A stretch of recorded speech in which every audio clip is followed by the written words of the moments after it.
Bismillahirrahmanirrahim. Assalamualaikum warahmatullahi wabarakatuh. Perkenalkan, saya Hasan Wali Rahim Al-Muwafaq. Saya dari kelompok tugas agama yang mendapatkan tema aborsi dalam perspektif Islam dan kedokteran. Di sini saya selaku moderator.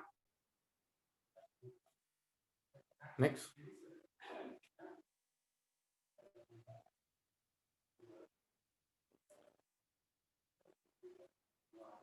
Di sini kita akan menjelaskan mengenai aborsi. Anggota kelompoknya ada 12 orang, yaitu Gina Safinatun Aja, Grandis Kristagali, Haditya Novan, Hasan Wali Rahim Al-Muwafaq, Herdiana Nurul Utami, Herodia Lajunera Pesmia, Indri Setiawati, Ira Munirah, Irsyadina Hasana Barata, Iza Ahmad Muharis, Iza Mufida, dan Jaini Rahma. Next. Jadi ada beberapa subbab dari tema yang akan kita bahas. Yang pertama ada pengertian dan jumlah kasus dari aborsi, lalu jenis-jenis aborsi, hukum aborsi di Indonesia, alasan aborsi, akibat aborsi, hadis dan pendapat mazhab terhadap aborsi, izin aborsi, hikmah dari larangan aborsi, aborsi menurut kode etik kedokteran, hukum aborsi dalam Islam, pencegahan utama aborsi tidak aman, dan yang terakhir peran edukasi dokter dalam menghindari aborsi ilegal. Next. Selanjutnya materi pertama ini akan dibawakan oleh pemateri yang selanjutnya. Saya persilakan. Kata aborsi berasal dari bahasa Latin yang diserap menjadi bahasa Inggris, yaitu abortion,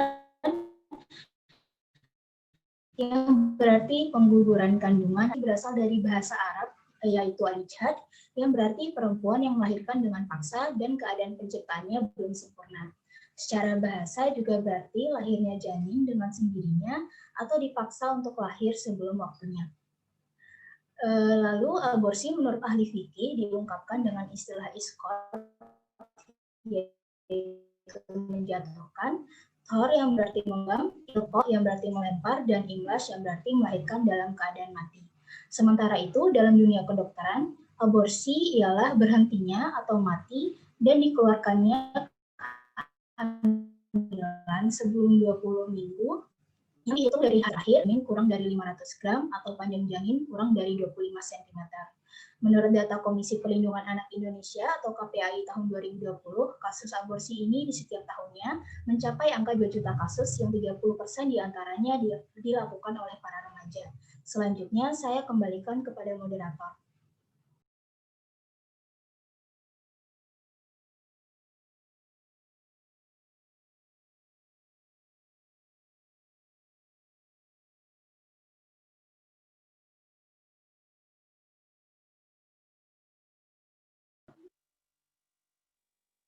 Selanjutnya, materi kedua akan dibawakan oleh pemateri yang selanjutnya juga. Pada Grandis, saya persilakan. Baik, terima kasih moderator. Jadi di sini pada subbab kedua saya akan menjelaskan jenis-jenis dari aborsi. Di sini aborsi dibedakan menjadi 3, yaitu yang pertama ada abortus spontaneus. Jadi nama kata lainnya itu aborsi spontan. Jadi aborsi ini terjadi secara alamiah, tanpa disengaja, dan juga tanpa dipengaruhi oleh tindakan atau adanya niatan aborsi dari ibu hamil tersebut.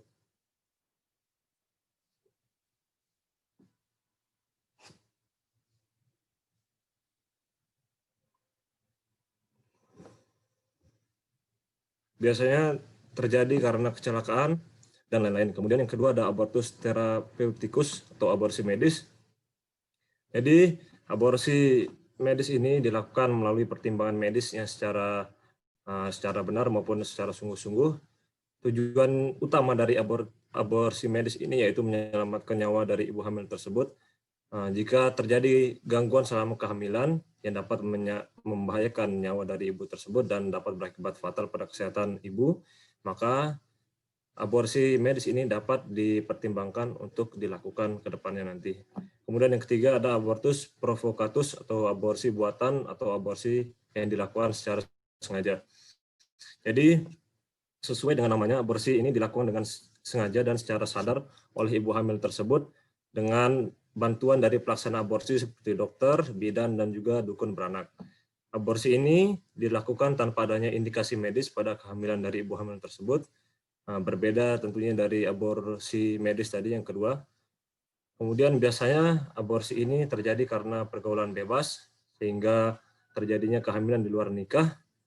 Kemudian aborsi ini dianggap sebagai tindakan pidana karena sengaja membunuh nyawa bayi yang dikandung oleh ibu hamil tersebut. Terima kasih. Selanjutnya saya kembalikan ke moderator.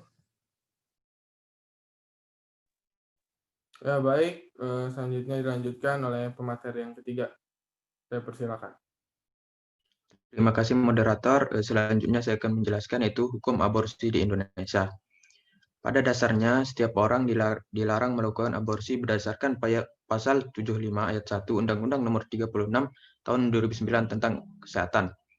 Itu diatur dalam Undang-Undang Kesehatan yang sanksi pidananya juga diatur dalam pasal 194 Undang-Undang Kesehatan yang berbunyi, setiap orang yang dengan sengaja melakukan aborsi tidak sesuai dengan ketentuan sebagaimana dimaksud dalam pasal 75 ayat 2 dipidana dengan pidana penjara paling lama 10 tahun dan paling banyak 1 miliar rupiah.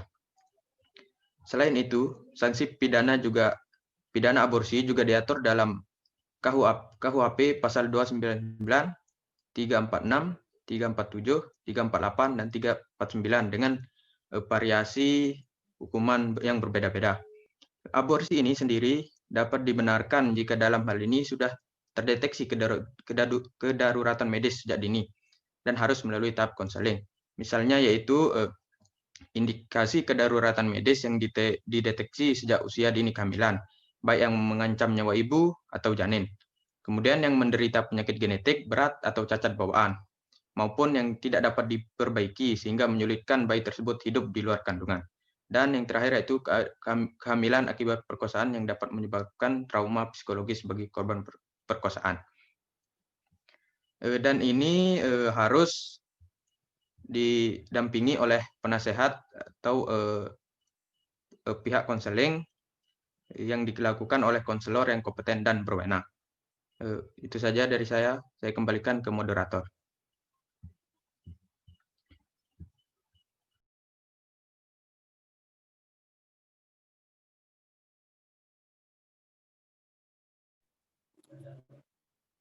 Ya, baik. Di sini saya sebagai pemateri keempat, ada alasan aborsi pada perempuan yang belum atau tidak menikah. Alasan melakukan aborsi diantaranya karena masih berusia remaja, atau pasangan tidak mau bertanggung jawab, takut pada orang tua, berstatus janda yang hamil di luar nikah, dan berstatus sebagai perempuan simpanan seseorang atau dilarang hamil oleh pasangannya. Yang kedua ada pada perempuan yang sudah menikah, alasannya antara lain karena kegagalan alat kontrasepsi, jarak kelahiran yang terlalu rapat, jumlah anak yang terlalu banyak, terlalu tua untuk melahirkan, faktor sosial ekonomi atau tidak sanggup lagi membiayai anak-anaknya, dan khawatir masa depan anak tidak terjamin, alasan medis, sedang dalam proses perceraian dengan suami, atau karena berstatus sebagai istri kedua dan suaminya tidak menginginkan kehadiran anak dari dia. Dari alasan-alasan yang dikemukakan, tampak bahwa sebagian besar aborsi bukan hanya disebabkan oleh kemauan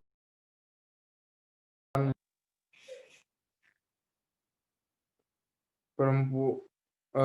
Ia melakukan aborsi karena takut dengan resiko sosial, takut kepada orang lain, adanya paksaan dari keluarga, ataupun kondisi keluarga yang membuatnya tidak berani mempunyai anak lagi.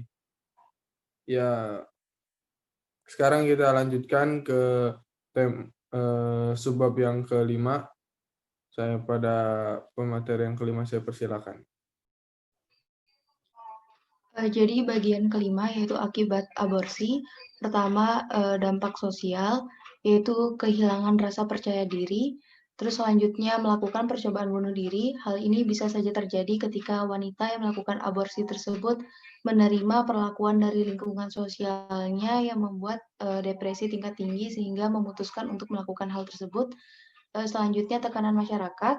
Masyarakat yang berada di lingkungan sekitarnya mungkin saja akan menggunjing seseorang yang pernah melakukan aborsi sehingga menyebabkan seseorang tersebut akan mengucilkan dirinya. Tekanan sosial terparah yaitu adalah diusir dari lingkungan tempat tinggalnya karena dianggap membawa dampak buruk. Dan yang terakhir yaitu mencemarkan nama keluarga. Untuk dampak pada perempuan yang melakukan aborsi yaitu pendarahan hebat. Selanjutnya infeksi yang bisa disebabkan oleh banyak faktor, diantaranya yaitu dikarenakan adanya sisa jaringan yang tertinggal atau belum dibersihkan dengan sempurna, atau dikarenakan alat yang digunakan tidak steril. Wanita yang mengalami hal ini akan mengalami gangguan pada kesuburannya di masa mendatang. Selain itu, jika terjadi infeksi peradangan panggul atau PID akan meningkatkan risiko kehamilan ektopik, yaitu kehamilan yang terjadi ketika telur dibuahi di luar uterus yang berpotensi mengancam nyawa.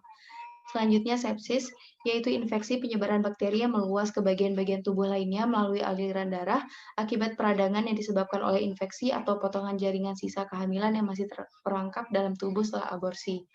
Selanjutnya yaitu kerusakan pada rahim.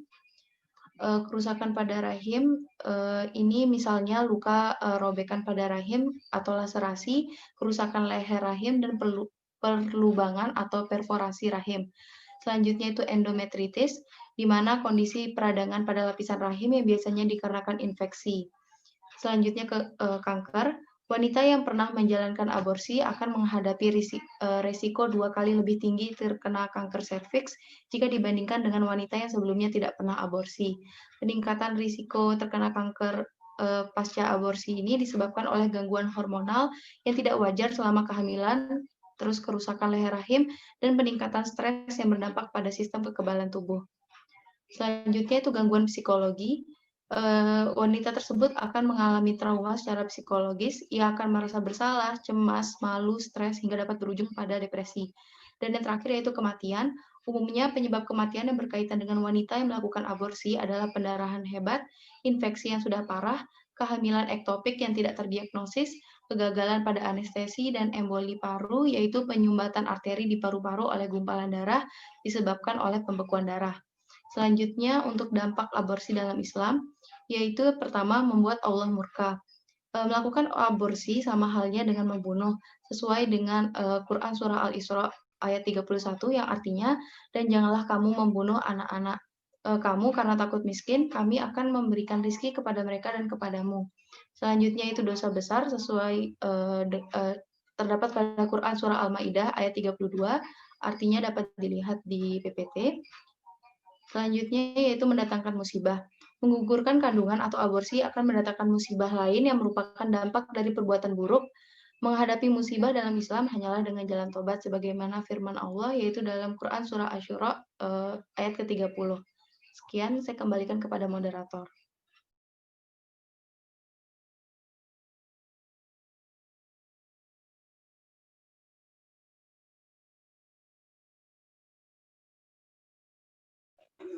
Ya baik, sekarang langsung saja dilanjutkan ke materi yang ke-6. Kepada pemateri ke-6 saya persilakan. Baik, terima kasih moderator. Selanjutnya di sini akan dibahas hadis dan juga pendapat mazhab terhadap aborsi. Ditemukan beberapa redaksi hadis dengan derivasi periwayatan yang beragam. Di sini pertama ada redaksi hadis dalam Sahih Bukhari, Kitab Bad al-Khalq 10. Dikemukakan yang artinya dari Abdullah ibnu Mas'ud, proses kejadian manusia pertama-tama merupakan bibit yang telah dibuahi oleh rahim ibu selama 40 hari. Kemudian berubah menjadi alaqah yang memakan waktu selama 40 hari. Kemudian berubah menjadi mudghah yang memakan waktu 40 hari pula. Setelah itu Allah mengutus malaikat yang diperintahkan menuliskan 4 hal, yaitu tentang amalnya, rezekinya, ajalnya, nasibnya celaka atau bahaya yang kemudian kepadanya ditiupkan roh. Mungkin bisa selanjutnya.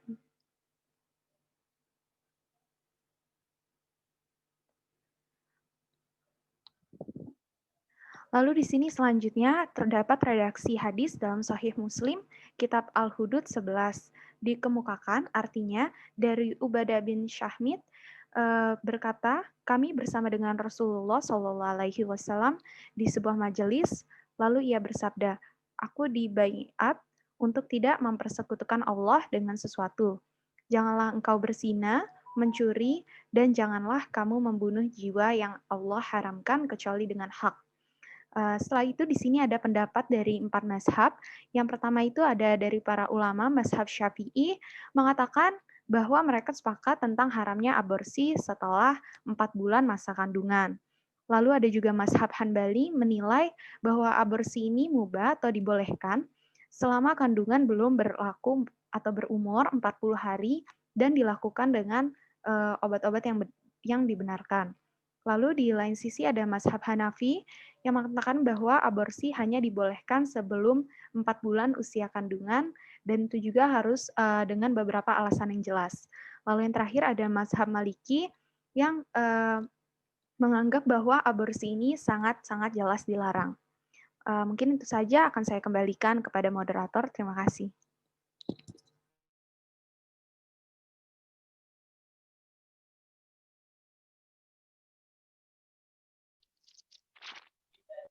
Ya, baik. Sekarang kita lanjutkan ke materi yang ke-7. Kepada pematerinya, saya persilakan. Baik, terima kasih Hasan. Di sini izin aborsi, kita melihat di pandangan dari 4 mazhab. Pertama, kita melihat surat Al-Baqarah ayat 233, yang artinya seorang ibu tidak boleh dibuat menderita karena anaknya. Nah, akibatnya aborsi dimungkinkan karena alasan kesehatan hingga hari ke-90 di banyak negara, seperti di Aljazair, Mesir, Iran, Pakistan, dan Turki. Aborsi sepenuhnya dilarang. Pengecualian dibuat jika nyawa ibu terancam.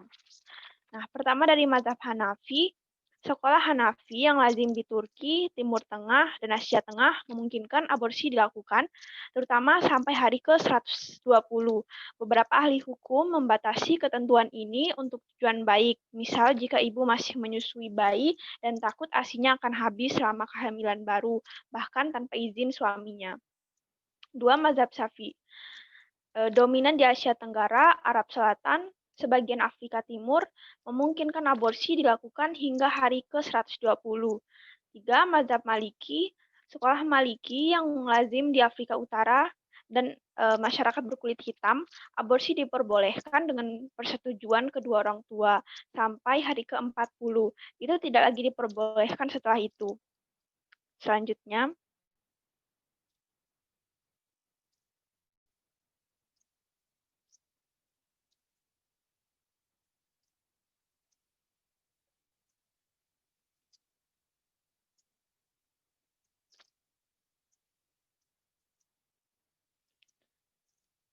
jadi yang keempat sebenarnya masih ada sekolah dari mazhab Hanbali, dia dominan di Arab Saudi dan Uni Emirat Arab, bahwa dikatakan aborsi pada prinsipnya dilarang sejak hari ke-40 dan seterusnya. Jadi demikian menurut pandangan 4 mazhab. Terima kasih. Kembali ke moderator.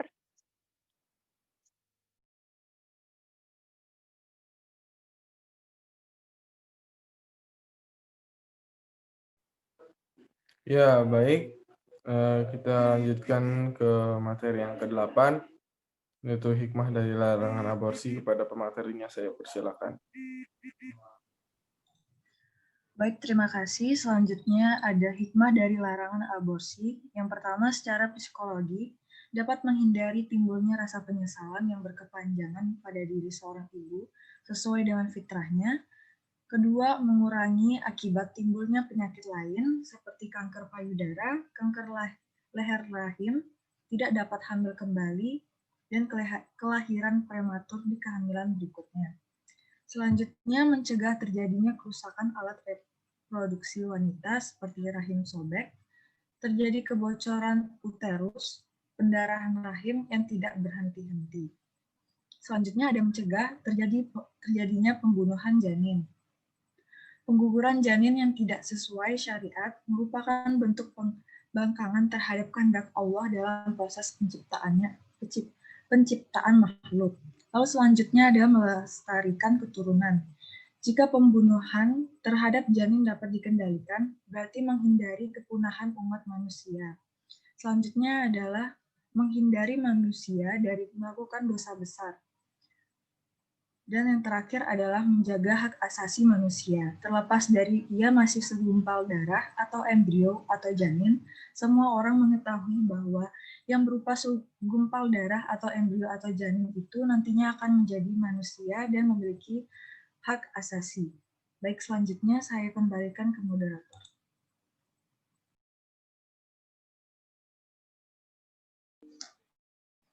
Baik, selanjutnya ada poin yang ke-9, yaitu aborsi menurut Kode Etik Kedokteran. Dalam menangani praktik aborsi, seorang dokter harus menaati kewajiban-kewajiban umum, terutama yang terdapat di poin Kode Etik Kedokteran pada pasal 1, 5, 10, dan 12 yang berbunyi sebagai berikut. Yang pertama, pasal 1, setiap dokter wajib menjunjung tinggi, menghayati, dan mengamalkan sumpah dan atau janji dokter. Kemudian pasal 5, setiap perbuatan atau nasihat dokter yang mungkin melemahkan daya tahan psikis maupun fisik wajib memperoleh persetujuan pasien atau keluarganya dan hanya diberikan untuk kepentingan dan kebaikan pasien tersebut.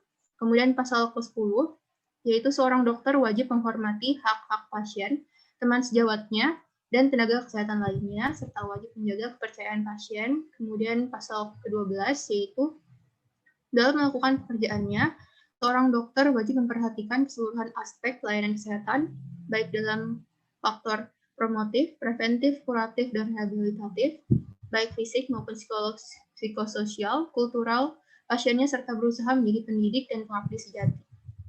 Baik, selanjutnya saya kembalikan ke moderator.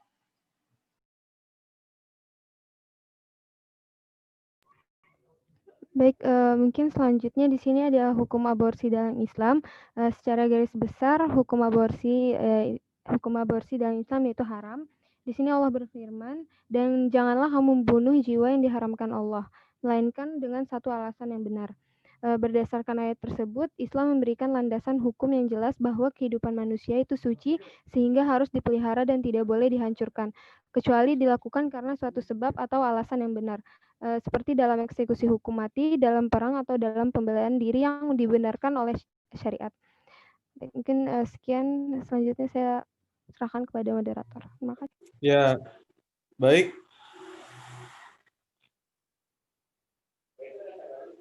Untuk materi selanjutnya, materi yang ke-11 saya persilakan.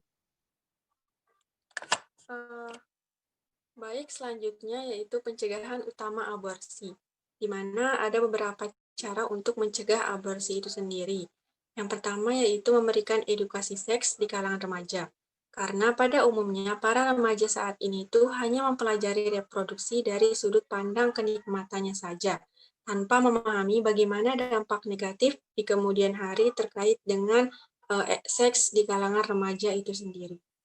Kemudian yang kedua yaitu menanamkan kembali nilai-nilai moral, yaitu nilai-nilai sosial dan nilai-nilai keagamaan untuk nantinya dapat memberikan kesadaran untuk para remaja pada khususnya akan pentingnya untuk menjaga kehormatan. Karena kebanyakan para remaja saat ini itu semenjak kecil sudah dijauhkan oleh norma-norma yang mengatur terkait dengan hubungan antara laki-laki dan perempuan. Sedangkan pada media saat ini tuh gencar sekali untuk mempromosikan berbagai tayangan yang berbau dengan seksualitas, sehingga hanya untuk mengedepankan nafsunya semata. Oleh karena itu, menanamkan nilai-nilai moral itu sangatlah penting, khususnya di kalangan remaja. Kemudian yang ketiga yaitu memperkuat kembali kontrol sosial di masyarakat. Karena dalam berlaku, kontrol dari masyarakat inilah yang sangat penting sebagai wujud dari kontrol sosial untuk bagaimana berperilaku dan bertindak di kehidupan bermasyarakat. Kemudian yang keempat yaitu para pelaku aborsi ini tidak dapat dipandang sebelah mata. Dalam artian bahwa para pelaku ini juga memiliki hak yang sama untuk dapat kita tolong dengan tidak menghakimi mereka. Karena kemungkinan saja setelah melakukan suatu perbuatan yang kita anggap salah satunya yaitu melakukan aborsi, bisa saja para pelaku ini bertaubat dan tidak mengulangi kesalahan yang sama atau kehilafan yang sama. Mungkin selanjutnya saya kembalikan ke moderator. Ya, baik. Terima kasih. Sekarang kita langsung lanjut saja ke subbab yang ke-12. Kepada pematerinya, saya persilakan. Di sini saya akan mempresentasikan mengenai peran edukasi dokter dalam menghindari aborsi ilegal. Di mana yang pertama itu tidak dilakukannya secara sembarangan karena aborsi ilegal ini dapat menimbulkan risiko kesehatan yang serius. Pengguguran kandungan banyak menimbulkan efek negatif, baik untuk pelaku maupun pada masyarakat luas. Aborsi bukanlah suatu prosedur medis yang sederhana. Jika dilakukan secara sembarangan, dapat menimbulkan risiko kesehatan yang serius. Kemudian yang kedua yaitu memfungsikan instrumen hukum atau pidana secara efektif, serta penegakan hukum atau law enforcement. Berdasarkan pasal 75 Undang-Undang Nomor 36 Tahun 2009 tentang kesehatan mengatur mengenai aborsi yang diperbolehkan Indonesia, yakni aborsi provokatus atau indikasi medis atau dalam bahasa kedokteran disebut sebagai aborsi provokatus medicalis. Lebih lanjut ditegaskan lagi bahwa indikasi kedaruratan medis yang dimaksud adalah sesuatu kondisi yang benar-benar mengharuskan diambil tindakan medis tertentu demi penyelamatan si ibu. Kemudian yang terakhir itu penanggulangan dan pencegahan terhadap abortus provokatus kriminalis merupakan tanggung jawab bangsa Indonesia secara keseluruhan. Baik, terima kasih. Saya kembalikan kepada moderator.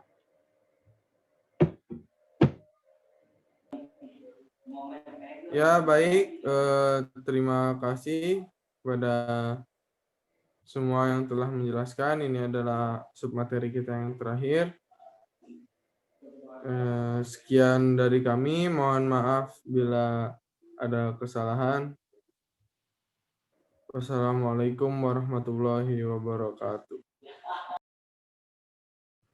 Waalaikumsalam warahmatullahi wabarakatuh. Waalaikumsalam warahmatullahi wabarakatuh.